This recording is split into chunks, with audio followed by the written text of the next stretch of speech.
Muito bom, pessoal. Nós estamos no Leia a Palavra, que é o que a gente tem estudado nos últimos domingos. O tema que é uma adaptação do Prega a Palavra. Então, para quem já acompanhou as aulas desde a primeira, já pegou um pouco do esquema de como funciona. E como funciona? Nós vamos oferecendo recursos para que você possa abrir a sua Bíblia e ler a sua Bíblia em casa, de preferência, durante a sua semana, no dia a dia. Muitas vezes nós acabamos nos tornando dependentes de pregações para que possamos estudar a Bíblia, ou de livros devocionais, que são úteis, têm a sua utilidade, mas que podem nos tornar, como disse, dependentes, ao ponto de não conseguirmos ler a própria Bíblia. Então precisamos sempre de alguém que nos mostre o caminho, porque nós não conseguimos encontrar o caminho, não conseguimos entender o texto. Então essa matéria ela não tem o objetivo de fazer com que você exclua tudo isso, jogue todos os seus livros, todos os seus devocionais fora. Não, mas principalmente te motivar a abrir a sua própria Bíblia e conseguir descobrir o que ela está dizendo, de maneira bem simples. Essa está sendo a minha tentativa a cada domingo, oferecer recursos práticos, simples, para aqueles que têm até pouca leitura, possam começar a fazer sua leitura bíblica. E são recursos até para quem não lê. Eu disse isso já, se não me engano, na semana passada, na retrasada. Você pode aplicar todos esses princípios só ouvindo a palavra. Então hoje você tem nos aplicativos de celular, você tem no próprio canal do YouTube, ou tem alguém na sua família que tem facilidade com essas coisas, você pode pedir para essa pessoa colocar para você a leitura da palavra. E a partir dessa leitura, você pode aplicar os princípios que nós estamos oferecendo aqui, porque é plenamente possível, tá? Eles são bem simples. Vai precisar de esforço, claro. Nada nesse mundo vem de graça, certo? E ainda mais as coisas que são boas. Paulo dizia a Timóteo: exercita-te na piedade. A piedade é algo que se alcança por meio do exercício, por meio da repetição, por meio do domínio próprio. E parte da piedade está no conhecimento da verdade, no conhecimento da palavra de Deus.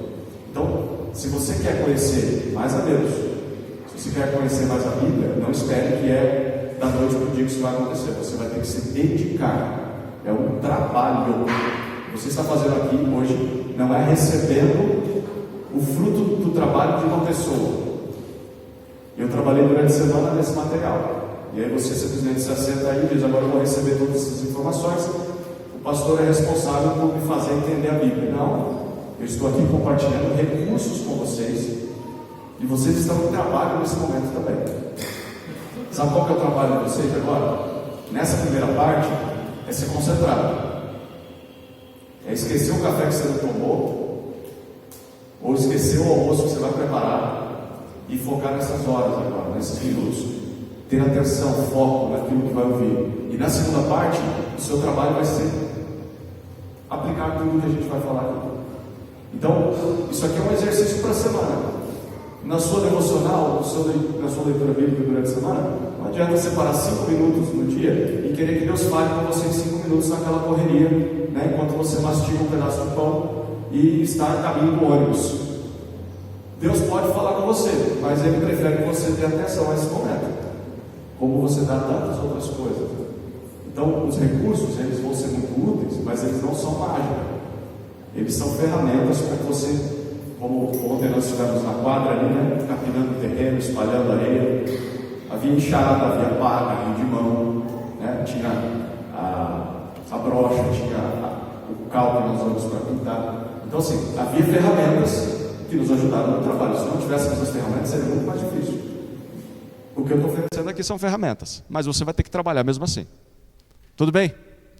Dito isto, vamos lá para o nosso tema de hoje, que é, como vocês viram aqui, urgência. Daqui a pouco eu vou explicar o que isso significa. E o que eu vou fazer aqui? Vou apresentar uma recapitulação, isso vai ser comum em todas as aulas. A recapitulação serve para quê? Para aqueles que não conseguiram acompanhar a última aula ou para aqueles que querem relembrar aquilo que foi dado na última aula, certo? Depois dessa recapitulação,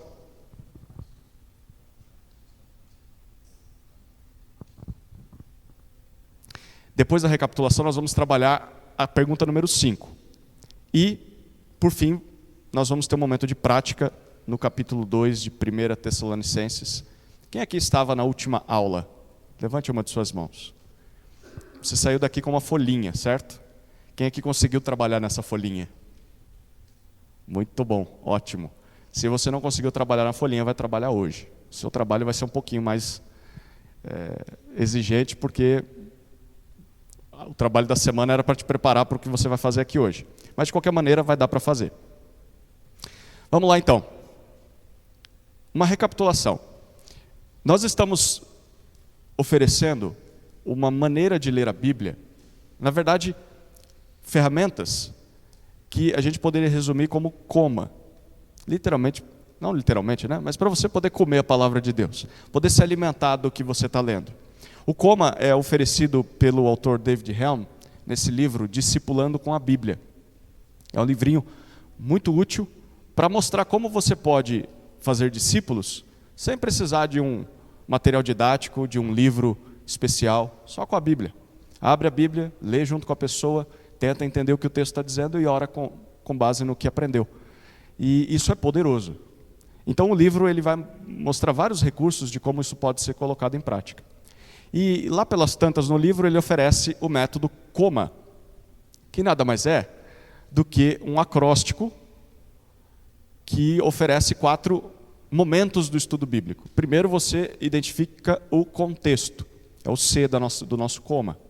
Você tenta perceber tudo o que está acontecendo no ambiente que foi da época em que o texto foi escrito, seja do autor, seja dos leitores, você está tentando entender o ambiente, o contexto.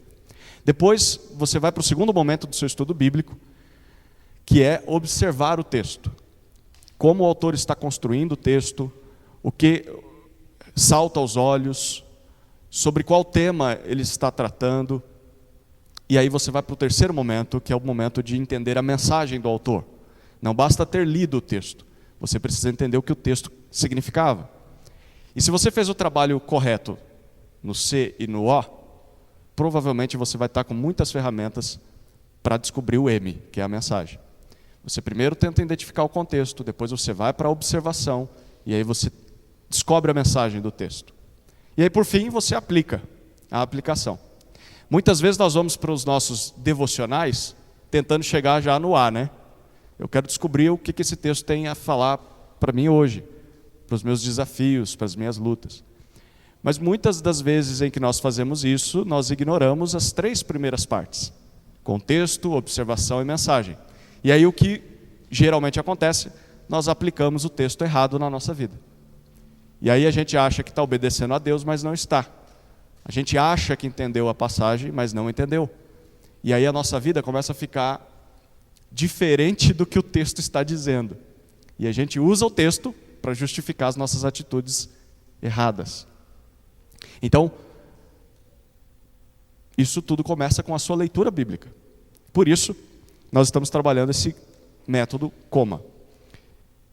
E aí, o método coma, eu acho que eu vou ter algum problema com a projeção, com as partes do slide que vai aparecer aí. Mas, no final, a gente vai ter tudo aí. Trabalhando com o texto, são 3 perguntas que nós vimos até agora, lá na primeira aula. A primeira pergunta, para tentar descobrir o contexto, é: que tipo de texto é esse? É o primeiro tipo de pergunta que você deve fazer quando abrir a Bíblia. E aí nós vimos que nós estamos falando aqui de gênero literário. É o modo, o estilo de escrita que o autor escolheu para redigir aquele texto. Há vários tipos de gêneros literários na Bíblia. Mas nós estamos estudando 1 Tessalonicenses e descobrimos que o gênero literário se enquadra naquele pacote de gêneros discursivos. O que isso significa? Que nós estamos diante de uma carta, certo? A carta ela apresenta os argumentos do autor por meio de frases que são afirmativas e há um fluir lógico.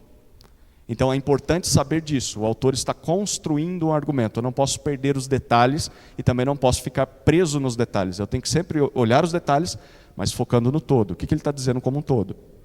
Eu preciso perceber a lógica, a sequência dos seus argumentos. A segunda pergunta que nós fazemos para descobrir o contexto é como eu devo ler esse texto. Eu sei que é uma carta, mas como eu devo ler, seja uma carta, seja qualquer outro texto? Nós vimos que há dois princípios aí. Primeiro, você tem que permanecer na linha do autor. O autor tem uma mensagem. Ele está construindo o argumento dele, falando o que ele está falando. Nós não podemos sair dessa linha. Se nós subirmos, formos além da linha, isso significa, se nós começarmos a acrescentar informações, conclusões que o autor não colocou ali, nós não estamos permanecendo na linha. E aí a nossa tendência é nos tornarmos legalistas. Então o texto diz uma coisa, mas nós dizemos, mas eu acho que ele tem mais coisa por aí. Tem coisas por trás desse texto. E, bom, eu penso que a gente poderia colocar mais isso aqui e mais isso. Enfim, muito do nosso costume cultural no Brasil é legalista. Não faça isso, faça aquilo. Não faça isso, faça aquilo. E aí você pergunta, mas qual a base bíblica para isso? A pessoa mostra um texto para você que não tem nada a ver com aquilo. Mas ela lê e fala, está vendo? É isso aí. Não, mas o texto não diz isso. Você saiu da linha do texto. Em contrapartida, se você retira coisas do texto, o peso de algumas informações importantes, se você diminui o conceito que o autor está dando para alguma coisa, você tende a ficar abaixo da linha. Então agora você desce. E aí é o liberalismo, né? O tirar o significado do texto. E aí o texto se torna subjetivo, né? O que significa para você não significa para mim, você lê dessa maneira, eu leio de outra. Esse negócio aí de, isso é pecado, mas era pecado na época. Hoje em dia as coisas mudaram, as épocas mudaram e tal. Então, ou você se torna legalista, ou você se torna liberal, e aí pode tudo e não tem problema. Então, o nosso alvo sempre é permanecer na linha. O que o autor está dizendo? Mas ele não está dizendo de outras coisas. Eu queria saber sobre outras coisas, mas ele não está falando sobre essas outras coisas. Então, se contente com isso. Foque no que ele está dizendo. É isso que nós deveríamos fazer na nossa leitura bíblica. O segundo princípio é permitir que o texto molde os nossos pressupostos. Ainda dentro da segunda pergunta, como eu devo ler esse texto? Você está lendo um texto, e aí na sua leitura você se depara com uma palavra que confronta aquilo que você acredita, ou uma ideia que confronta aquilo que você acredita. O que você faz? Ou você ignora aquilo e continua acreditando naquilo que você acreditava, e você diz para o texto, tudo bem, Deus diz isso aqui na Bíblia, mas eu discordo. E aí você continua vivendo a vida como se nunca tivesse esbarrado nesse texto. O problema é que você dificilmente vai voltar para ele, né? Você não gosta muito desse texto. Ou a segunda opção é você ignora aquilo que você acredita. E aí você confronta o que você acredita. E você diz, espera aí, Deus está dizendo que é assim. E eu sempre acreditei assado. Mas o texto está dizendo que é assim. Então agora eu tenho um dilema, eu tenho um conflito. E eu vou ter que lidar com isso. Então, eu permito que o texto molde aquilo que eu acredito. Porque se você não permitir que isso aconteça, a sua leitura bíblica não vai servir de nada. Eu vou repetir, se você não permitir que o texto molde o que você acredita, a sua leitura bíblica não vai servir de nada. Porque se você acredita, isso é frase de um teólogo antigo, se você acredita só naquilo que você gosta na Bíblia, aquilo que você não gosta você rejeita, não é na Bíblia que você acredita, não é no Evangelho que você acredita, é em si mesmo. Você gosta demais do que você gosta, do que você acredita. Nós estamos aqui não para fazer aquilo que nós gostamos ou acreditamos, mas para descobrir o que Deus espera de nós. Então você tem que permitir que o texto mude aquilo que você acredita. E não é fácil, muitas vezes a gente perde noites de sono lidando com passagens difíceis. Deus, como pode ser isso? E muitas vezes Deus não responde, né? Ele só diz, é isso aí. Lida com isso aí. E acho que todos nós aqui temos questões teológicas não resolvidas, né? Aqueles textos que a gente foge deles, porque eles confrontam demais a gente. Pois é um desafio de ser leal ao texto, permitir que ele molde os nossos pressupostos. A terceira pergunta, para descobrirmos contexto, é o que estava acontecendo naquela época. Só depois de entender que texto eu estou lidando, como eu devo ler esse texto, aí então eu vou tentar descobrir o que estava acontecendo naquela época. A gente leu toda a carta de 1 Tessalonicenses, e o que nós estamos sugerindo não é que você vá direto para um comentário, para uma Bíblia de estudo. Esse é um atalho. Mas se fosse para falar de atalho, eu não precisava dar aula. Eu só ia falar, gente, compra esse livro, e ele vai ler o livro. Mas eu não estou aqui oferecendo atalho, nós estamos desbravando a floresta juntos. Vamos cada um pegar o seu facão e vamos cortar esse mato aí. Para você ter as ferramentas para trilhar o caminho sozinho, sem precisar de atalhos. Porque quando você descobre as maravilhas do texto bíblico, elas se tornam muito mais vívidas para a sua vida, não é verdade? Quando você percebe, nossa, é isso que o texto diz, que prazer que dá ler a Bíblia, do que simplesmente ler uma frase de um autor que descobriu aquilo, mas agora ele está te oferecendo já de mão beijada. Então, eu gosto muito de um irmão que certa vez chegou para mim e disse assim, pastor, eu tenho gostado muito das pregações, a maneira com que o texto é lido, com que ele é explicado e aplicado. Mas deixa eu dizer uma coisa, fazer isso aí que você faz, até eu faria. Se eu tivesse o tempo que você tem durante a semana, eu prepararia algo assim. E eu dei um glória a Deus e falei, é isso aí mesmo, meu irmão. Porque o que eu estou fazendo é o que eu quero que você faça também. Se você tivesse mais tempo, que você chegasse a essas conclusões. E realmente, assim, eu não sei se ele falou no bom sentido ou no mau sentido, não sei se era um elogio ou uma crítica. Mas eu fiquei feliz. Eu recebi como um elogio, não pela maneira com que eu estava pregando, mas dele ter entendido de que se ele tivesse mais tempo, ele conseguia chegar àquelas mesmas conclusões. Mais tempo de estudo.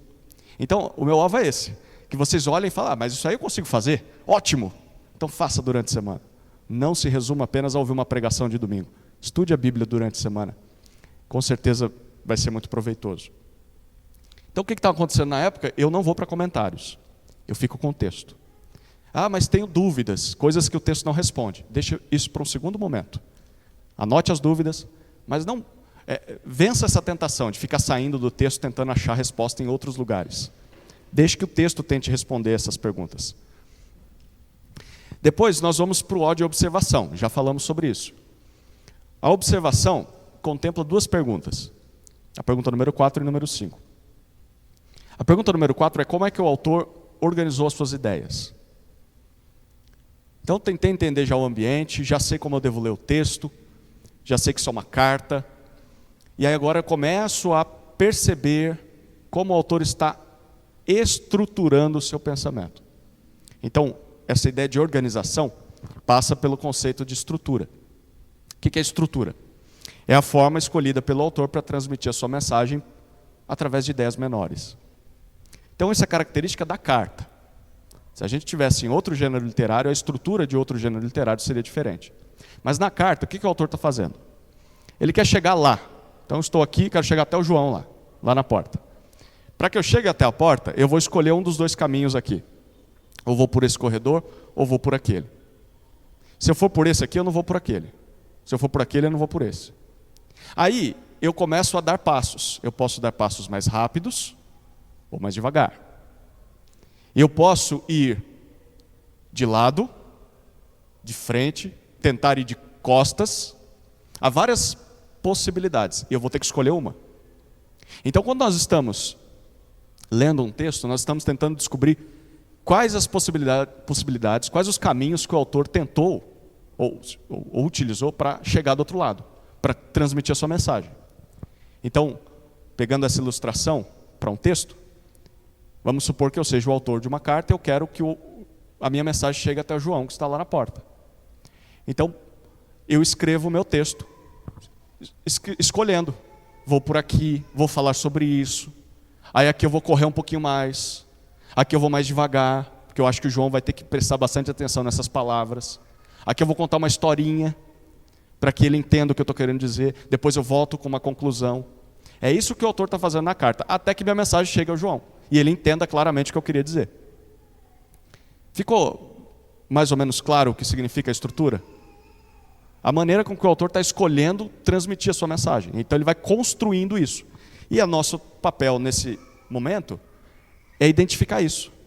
Porque a importância da estrutura é que se nós entendermos as ideias menores, nós vamos compreender a mensagem principal. Se nós entendermos cada passo que o autor está dando, para onde ele está indo, no final você olha de cima, sabe quando você tem aquelas imagens panorâmicas da cidade, quando passa no noticiário, né? O helicóptero está gravando tudo de cima, você consegue ver o todo. Quando você está apenas em uma das ruas, você só vê a sua rua. Mas quando você vê de cima a imagem do mapa, você fala, minha rua leva até ali, que leva para essa rua, que leva para o meu trabalho, para a escola, para a igreja, para a casa do meu amigo, do meu pai, da minha mãe. Você consegue ver o todo.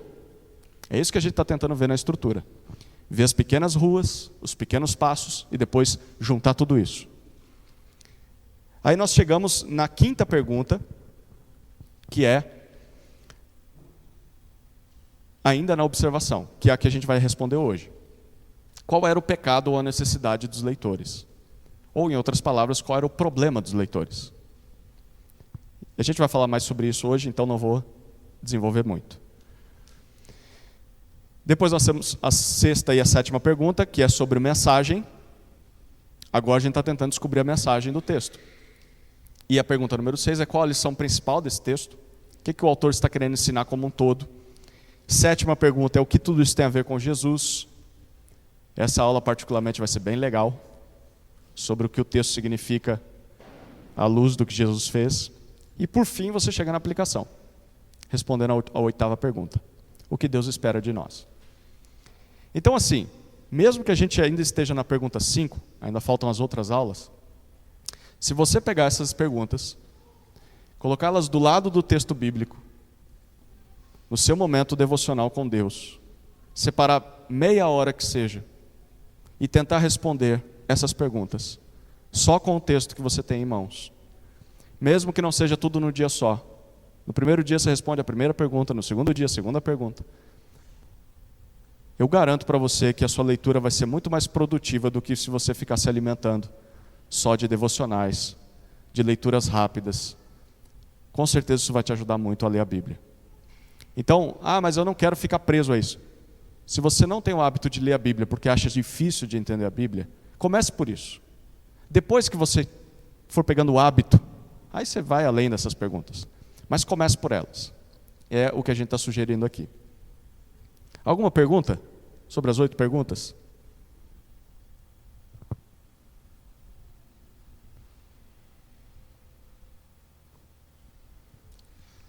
Está todo mundo afiado? Ou calado apenas? Vamos lá, vamos tratar o conteúdo de hoje.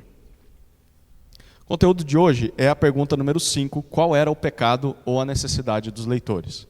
Como eu disse, já vou jogar todo o slide aí, senão vai dar problema. Eu vou caminhando com vocês aí. A pergunta número 5, em outras palavras, é qual era o problema dos leitores? Ela contempla um princípio do prega-palavra que é o princípio da urgência. Esse aqui é apresentado pelos autores com vários nomes diferentes, mas nós escolhemos urgência por causa do significado disso aí. Olha o que está à frente da urgência aí. A urgência é o que motivou a escrita desse texto. Então havia algo que era urgente na vida dos leitores, e por isso o autor escreveu o que escreveu. Alguma coisa estava acontecendo. Nenhum texto foi escrito num vácuo, à toa. Ele foi escrito com algum propósito. O que estava acontecendo na vida dos leitores? Eles precisavam de orientação, é isso que a gente diz. Algo que necessitava de uma resposta, talvez eles tinham dúvidas, ou eles precisavam de alguma orientação. Então, quando você está olhando para o texto, você está tentando descobrir qual é o problema deles. A importância disso, de tentar descobrir isso, é que, apesar de que os tempos mudaram, o ser humano continua o mesmo. A gente só tem mais tecnologia hoje. Mas o ser humano é o mesmo corrompido desde aquela época. Porque nós continuamos pecadores em um mundo caído. Essa é a nossa semelhança com Caim e Abel, por exemplo. Pecadores em um mundo caído. Essa é a nossa semelhança com a época do rei Davi, do rei Salomão. Os crentes daquela época. Pecadores em um mundo caído. Tinham seus dilemas culturais da época, históricos, mas eram pecadores em um mundo caído. Então, quando nós descobrimos a urgência dos leitores originais, qual que era o problema na vida deles, isso pode ser equiparado aos nossos problemas hoje. Então, a urgência do texto pode ser a nossa hoje. O problema dos leitores originais, o problema daqueles nossos irmãos de 3.000 anos atrás, 2.000 anos atrás, podem ser os mesmos problemas nossos, apenas com uma roupa diferente. O problema é o mesmo. E a solução, então, também é. Se eu descobrir qual que é o problema, o texto está ali para oferecer a solução. Então, você já está percebendo qual que vai ser o próximo passo, né? Eu estou lendo o texto, estou tentando descobrir qual era o problema lá. Aí eu descobri qual era o problema. Próximo passo é descobrir qual que é a solução para esse problema. Ótimo. Aí o que eu faço? Trago isso para os meus dias de hoje. Este problema que acontecia lá, continua acontecendo hoje?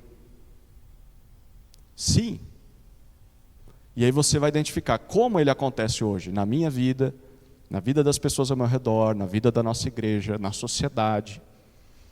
Então a solução que Deus ofereceu naquela época, porque Deus preservou a palavra dele para nós até hoje, é a mesma solução que ele quer oferecer para a nossa época. É claro, isso vai ter contornos, aplicações diferentes. Né? Quando Jesus está dizendo, se o teu olho te faz pecar, arranque e jogue fora. Claro, ele não está sendo literal, ele está usando de uma figura de linguagem, mas naquela época ninguém tinha um smartphone na mão, ninguém tinha um celular. Provavelmente para aquele judeu do primeiro século que está ouvindo isso e tem um problema com... E as mulheres também não se vestiam quase nuas como se vestem hoje. Mas é muito comum no Oriente Médio. Hoje em dia as mulheres quase mostram tudo, né? Mas é muito comum no Oriente Médio homens serem tentados pelos pés das mulheres. Porque os pés são cobertos o tempo todo. Então, simplesmente olhar para um pé da mulher, o homem já pode estar pecando. Imagine que essa era uma época que mais ou menos a tentação do judeu do primeiro século era essa. Então, onde ele via os pés de uma mulher? Olhando para baixo.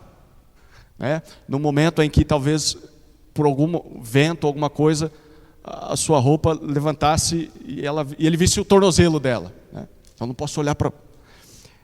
nos nossos dias, o princípio é o mesmo. Se o teu olho te faz pecar, arranca. Então para de olhar. Mas o meu problema não é pé. Tá? Porque as mulheres hoje é rasteirinha, chinelo. Né? Então, mas o meu problema é isso aqui, ó, o celular. A aplicação vai ser diferente. Para o judeu do primeiro século é para de olhar para baixo. Para o cristão do século 21 é para de olhar para o seu celular sozinho, de madrugada. Você sabe que você vai pecar. Faz sentido? O problema é o mesmo, porque o homem continua sendo pecador no mundo caído. A solução sempre vai ser a mesma. A aplicação dela é que pode mudar, porque os tempos mudam. Certo? Estamos juntos? Então o texto está resolvendo um problema, a gente está tentando descobrir. Basicamente, eu quero oferecer para a gente, pelo menos para começar, 2 motivos básicos. Se você fizer a sua leitura bíblica, você vai perceber que sempre os motivos vão, na maioria das vezes, pender ou para um lado ou para o outro. Por que o texto está sendo escrito? Para resolver 2 tipos de problemas. O primeiro problema são pecados específicos. Pecados claros. Claramente desobediência a Deus. Esse é o mais fácil de perceber no texto. É quando o autor começa a confrontar pecados. Como, por exemplo, a ganância, rebeldia, a incredulidade, a imoralidade, o orgulho, a arrogância, a ira, a murmuração. Então isso é muito fácil perceber no texto. E sinceramente é muito fácil também perceber na nossa vida. Esse talvez é o mais fácil de se fazer. De olhar para o texto e estar dizendo, olha, ele está confrontando a ganância. As pessoas são gananciosas hoje ainda?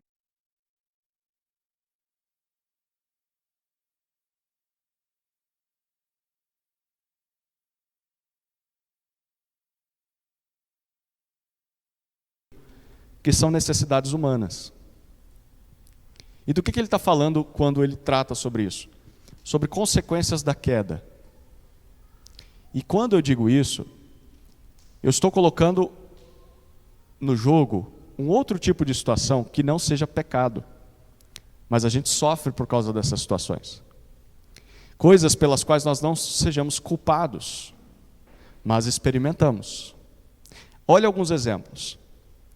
Tudo isso por causa do pecado. Desde que o homem foi expulso do jardim do Éden, os cardos e abrolhos crescem. Do suor do rosto nós comemos o nosso pão. Nós vamos morrendo aos poucos até que voltemos ao pó. Certo? Então, essas coisas não são necessariamente resultado de um pecado direto nosso, mas resultado da queda da humanidade como um todo. Olha alguns exemplos. A aflição, o medo, a doença, o luto, o desconhecimento da vontade de Deus, por exemplo, a ignorância. Eu não sei o que Deus pensa sobre isso. Você não sabe por causa da queda. Mas aí o que você vai fazer com essa sua ignorância? Continuar ignorante? Não, você vai buscar tentar achar uma solução. Então o fato de não saber não é culpa sua. Mas se você percebeu que não sabe e continua nessa ignorância, aí você se torna culpado também. Mas inicialmente, não necessariamente é pecado. Um pai, por exemplo, que tem o desejo de ser um melhor pai. Ele quer conhecer mais sobre isso. Então é uma necessidade humana. Se ele não tivesse caído em pecado, se a humanidade não tivesse caído, ele não teria essa preocupação, mas ele tem.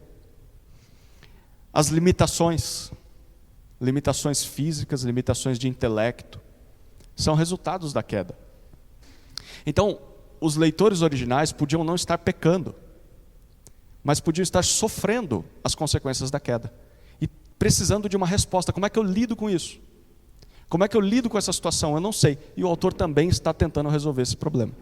Então, basicamente, se você reparar, a maioria dos textos trata sobre uma das duas coisas ou as duas juntas. Pecados que havia no meio do povo, ou necessidades que eles tinham, de coisas que eles não eram culpados, mas estavam lá. E eles tinham que aprender a lidar com isso, com a ausência, com a dor, com a doença. Como é que eu lido com isso? O texto bíblico está aí para oferecer resposta. Faz sentido? Há muitos pregadores que enfatizam apenas um lado, né? Sabe aquele pregador que sempre que prega só pancada? Só exortação, exortação, exortação. Parece que ele só vê pecado. Mas tem os outros que também, quando prega, só esperança. É isso aí, não sei o que e tal. Mas o texto está mostrando um pecado aqui. Mas ele, não, vamos lidar aqui, a graça de Deus e tal. Tem que ter equilíbrio também. Na nossa leitura bíblica precisa ter e na pregação também. A gente vai de acordo com o que o texto está dizendo. Se o texto está confrontando pecado, vamos confrontar pecado. Se o texto está dando esperança, direção, vamos dar esperança e direção. Esse é mais um dos motivos do porquê pregar a Bíblia sequencialmente, capítulo a capítulo de um livro. Porque se você não faz isso, a sua tentação vai ser sempre ficar com aqueles textos que você mais gosta. O que o pastor vai pregar domingo que vem? Ninguém sabe. Ele vai trazer alguma coisa para a gente aí. Qual que foi a escolha dele? Um texto que ele se sente mais confortável. Dificilmente ele vai pregar um texto que ele não tenha tanta facilidade. Mas quando ele prega expositivamente, sequencialmente, o que ele vai pregar semana que vem? Se ele pregou hoje capítulo 5, semana que vem é capítulo 6. Rapaz, capítulo 6 é um desafio. Quero ver como é que ele vai se sair aí. Quero ver como é que ele vai pegar tudo isso aqui e transformar isso em uma mensagem. Ele vai ter que ser desafiado durante a semana. Então isso é muito bom para o pregador, faz bem para a igreja. E na sua leitura bíblica também vai fazer bem. Você não vai ficar só nos textos que você gosta. Você vai ler os Salmos. Gosta dos Salmos maravilhosos. Salmo 23. Salmo 95. Salmo 119, mas aí você tem que lidar com o Salmo, por exemplo, como Salmo 89. O Salmo mais triste da Bíblia. Termina com trevas. Você vai ter que lidar com salmos imprecatórios, de Davi pedindo para Deus esmagar a cabeça dos filhos dos inimigos dele, numa rocha. Então, se você for ler o Salmo, você vai ter que lidar com esses textos. Como é que eu lido com esse negócio? Pois bem, se você fizer essas perguntas, você vai estar no caminho para tentar descobrir o que o texto significava.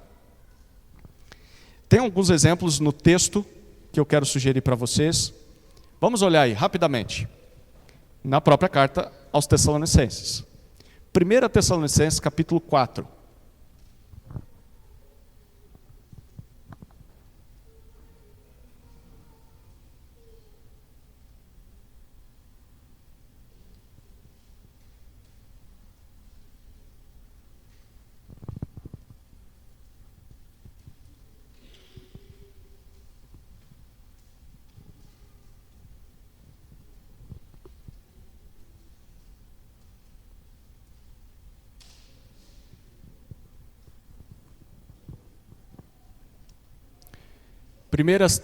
Primeira aos Tessalonicenses, capítulo 4, versículos 1 a 8. Nós vamos fazer um exercício aqui, tá? Vai ser instantâneo. Então, vou fazer a leitura do texto. Enquanto faço a leitura, tente identificar qual era o problema lá. E o problema pode ser dois tipos, ou pecado ou necessidade. Certo? E aí você pode, depois da leitura, eu vou perguntar, e aí? Você pode pontuar, o versículo 1 falou sobre isso, então eu acho que o problema era esse. Eu acho que é pecado, eu acho que é necessidade. Tá bom? Olha que interessante. Em um capítulo só, quantas urgências nós encontramos? Capítulo 4, de 1 a 8. Finalmente, irmãos, pedimos a vocês e os exortamos no Senhor Jesus, que assim como aprenderam de nós a maneira como devem viver e agradar a Deus, e efetivamente o estão fazendo, vocês continuem progredindo cada vez mais. Porque vocês sabem quantas instruções demos a vocês da parte do Senhor Jesus, pois a vontade de Deus é a santificação de vocês, que se abstenham da imoralidade sexual, que cada um de vocês saiba controlar o seu próprio corpo em santificação e honra, não com desejos imorais, como os gentios que não conhecem a Deus, e que nesta matéria ninguém ofenda nem defraude o seu irmão, porque contra todas estas coisas, como antes já avisamos e testificamos, o Senhor é o vingador. Pois Deus não nos chamou para a impureza, e sim para a santificação. Portanto, quem rejeita estas coisas não rejeita uma pessoa, mas rejeita Deus, que também dá o seu Espírito Santo a vocês. Qual que era a urgência aí? Qual que é o problema que Paulo está tentando resolver ao escrever esse trecho?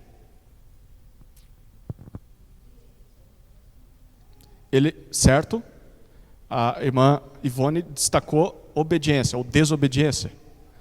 Qual que é o problema lá? Imoralidade.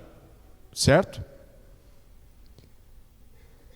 E ele dá instruções para que eles deixem a imoralidade e passem a obedecer a Deus em santificação. Certo?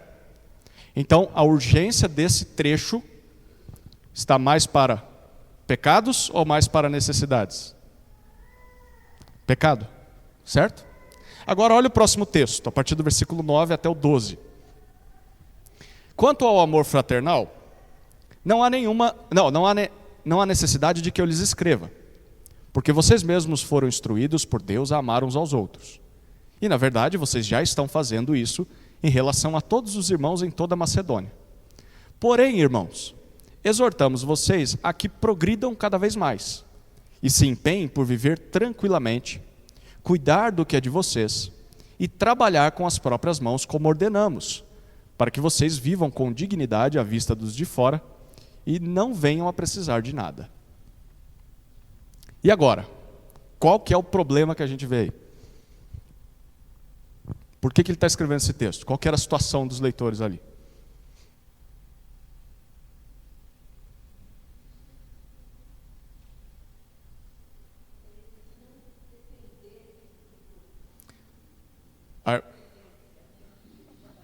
A irmã Ivone já percebeu aqui, Paulo tinha a intenção de que eles não dependessem dos outros, que eles trabalhassem com as próprias mãos, pelo seu sustento.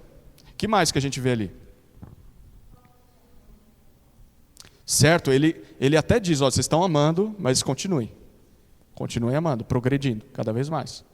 Então, é possível que mesmo amando, a gente deixe isso esfriar.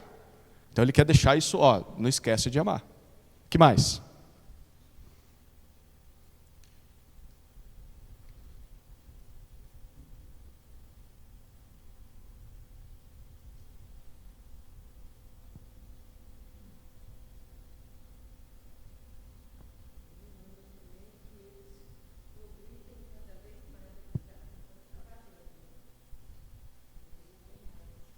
Olha que interessante. Eles já estão fazendo as coisas, mas Paulo quer que eles progridam cada vez mais. Então, está bom, mas pode melhorar. Isso, diga, irmã.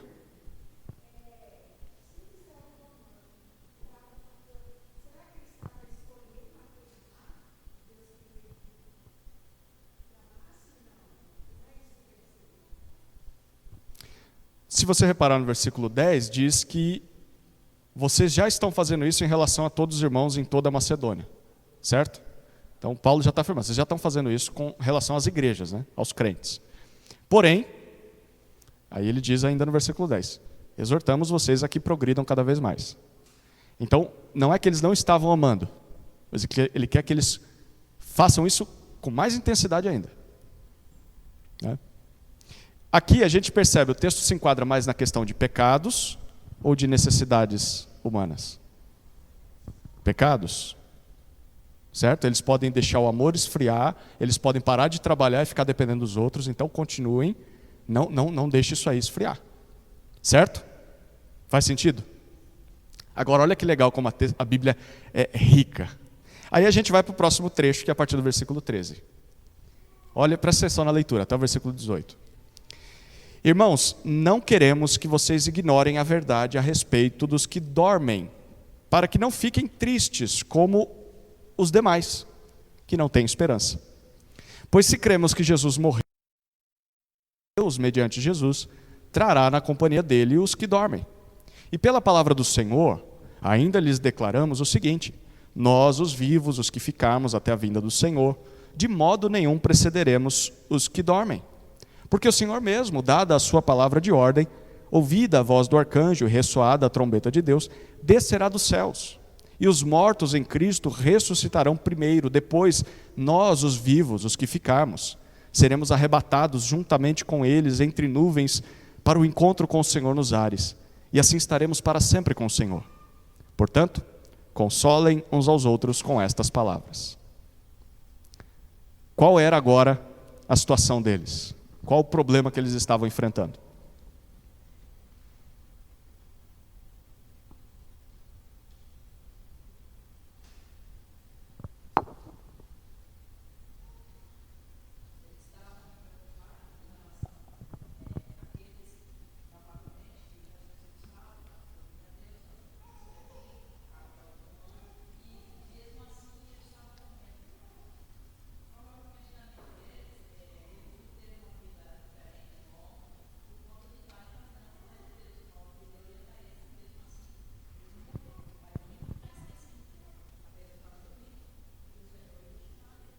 Olha lá, ele já começa dizendo que havia crentes que estavam dormindo.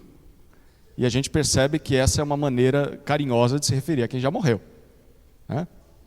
Ele diz, os crentes morreram aí. E aí isso estava deixando eles aflitos, né? Como aqueles que não conhecem a Deus.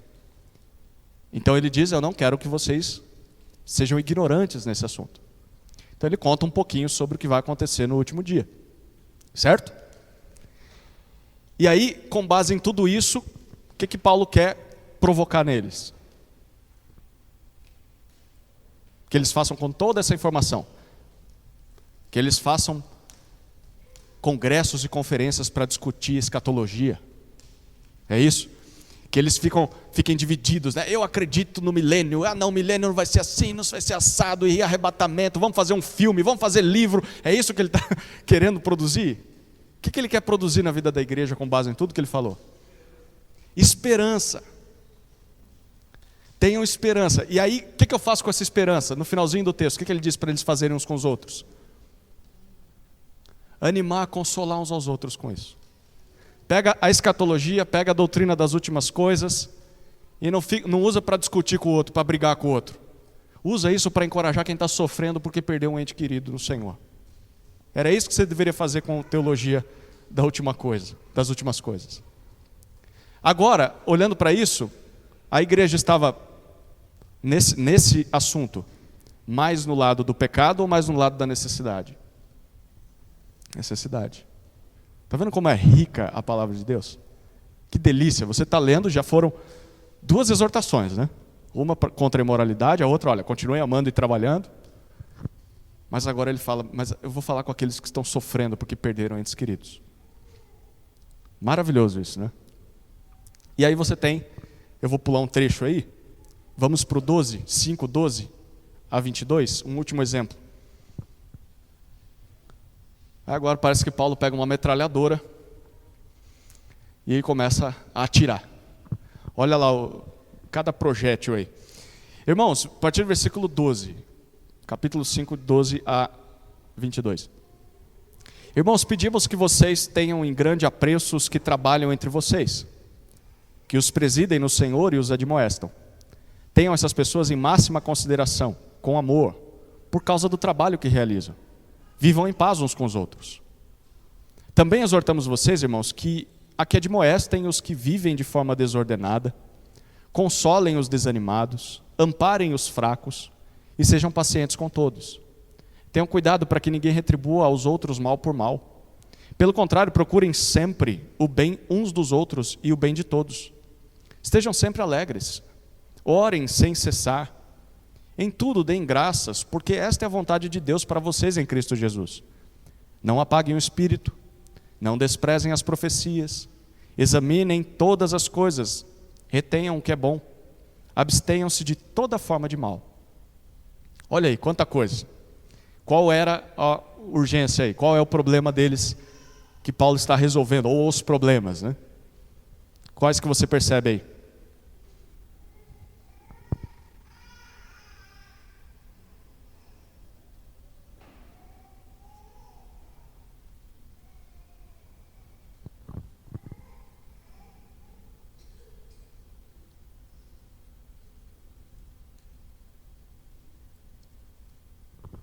Tem um monte, não tem?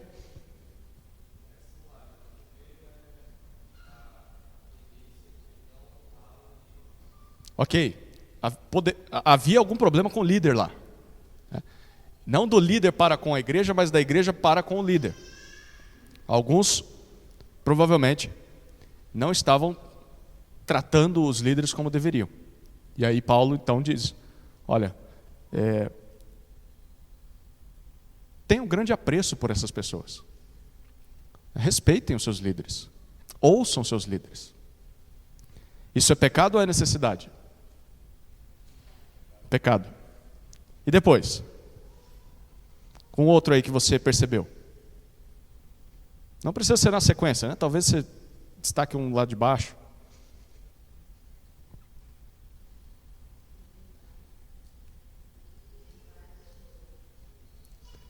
Ainda no 13, né? Então, além da questão de que alguns poderiam estar sendo desrespeitosos e submissos à liderança, também tinha gente que estava brigando lá, né? Pecado ou necessidade? Vocês precisam viver em paz uns com os outros.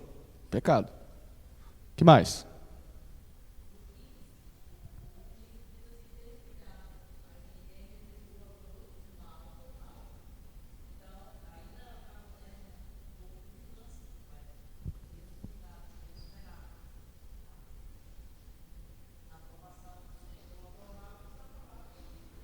Sim, versículo 15 fala sobre vingança, né? Ainda bem que é uma situação só daquela época, né? A gente não vive com esse problema de tentar devolver mal por mal, né?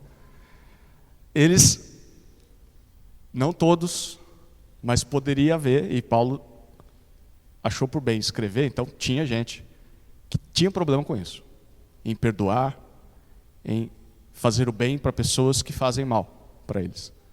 O texto que a gente vai estudar hoje, na segunda parte, fala um pouco disso. A gente dá para imaginar quem é que fazia mal para eles e que tipo de mal que eles sofriam. E aí ele diz, depois de tudo, né? tome cuidado para que vocês não façam a mesma coisa. Não retribuam mal por mal. Né? Fazer o bem entre os crentes e também com os lá de fora. Pecado ou necessidade? A vingança. Pecado.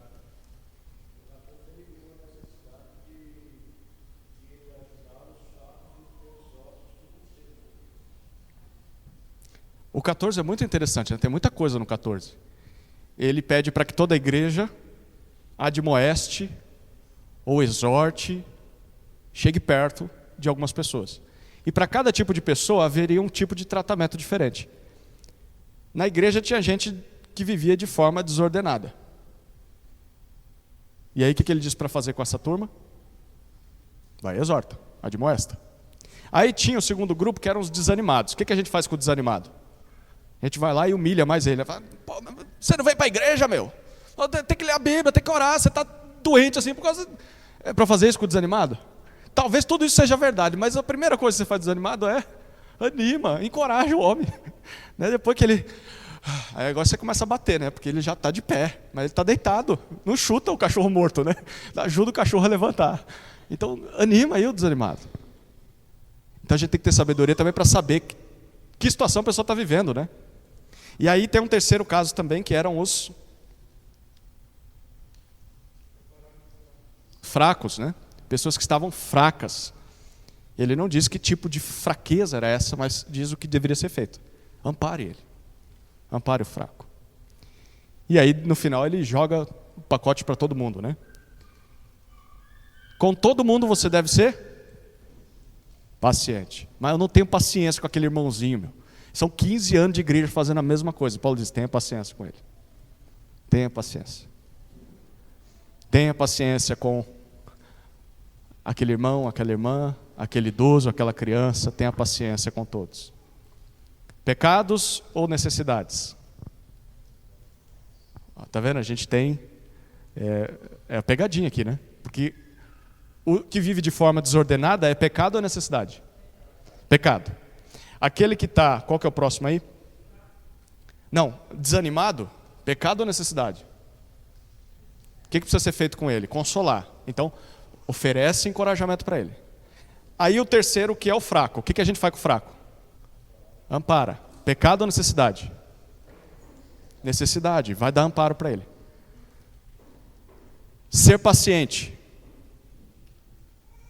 Entra no pecado ou na necessidade? Interessante, né? Ele dá para colocar nos dois lados, né? O ser paciente com as pessoas, tudo bem, você tem essa limitação e tudo mais, aquele irmãozinho de 15 anos fazendo a mesma coisa. Então eu preciso ser paciente com você, mas se o que você está fazendo é pecado, ao mesmo tempo eu também tenho que ser paciente e te ajudando a lidar com esse negócio. Interessante, né? Bom, deu para pegar a ideia? É difícil fazer isso? É difícil? Se a gente fizer com calma, a gente vai perceber que é fácil. É que a gente muitas vezes quer atropelar, né? Quer fazer às pressas. Faz devagarzinho, um pouco por vez, e você vai chegar lá. Fala, irmã Rosa. Tá o quê, perdão? Sempre alegre.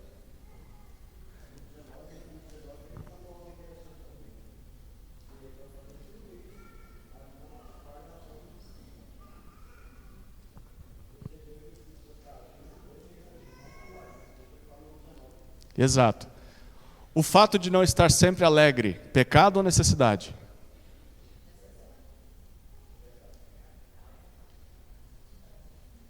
Eu não vou responder não, vocês vão ter que chegar a essa conclusão. Qual que ele diz, não atrapalhem, qual que é o versículo 19? 19 é não apaguem o espírito. Na versão do Antônio está como não atrapalhem.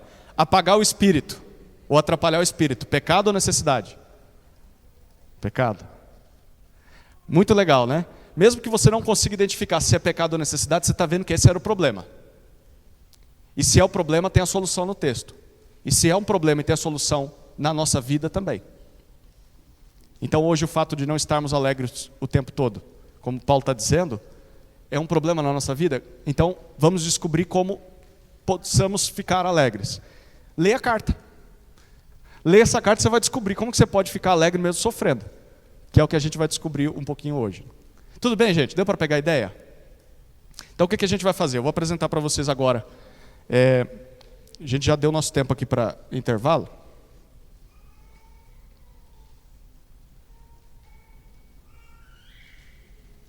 O que a gente vai fazer? Quando voltar, praticar isso no capítulo 2. Tudo bem? Então vamos lá. Em 15 minutos nós voltamos para trabalhar capítulo 2. É isso aí.